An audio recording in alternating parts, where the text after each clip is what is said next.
Studioja ligjore e paguar nga Veliaj dhe vëllai i tij, Arber Veliaj, Kasovic, të cilët mbrojnë apo lobojnë me $220.000 kryetarin e Bashkisë Tiranë, duke mbushur raporte me mashtrime të cilat shkojnë deri në Departamentin e Drejtësisë në SBA, sot kanë dalë me një shqetësim tjetër.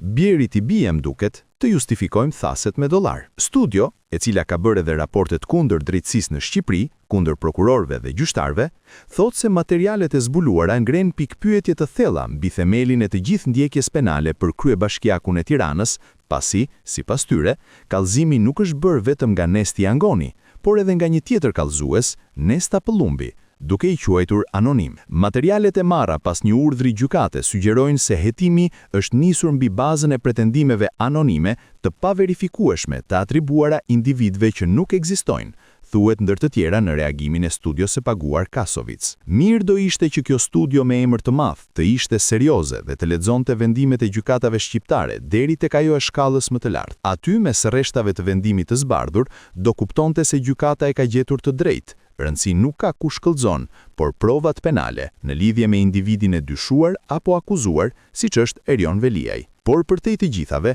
Veliaj vijon me skenaret e tij nga burgu i Durrësit për të shtyrë seancat gjyqësore si dhe fushatën mediatike apo sulmet ndaj drejtësisë, duke përdorur mediat e tij që kanë dalë dhe në përgjime se si marrin urdhra dhe dirigjohen për sulme të ashpra ndaj prokurorëve dhe gjyqtarëve të çështjes. Publiku duhet kuptoj thelbin, nuk ka rëndësi se kush e ka bërë kallëzimin, Nesti Angoni apo siç thon mediat që i shërbejnë Veliajt apo studio ligjore lobiste, Nasta Pëllumbi. Thelbi janë 13 akuzat që rëndojnë mbi Veliajin.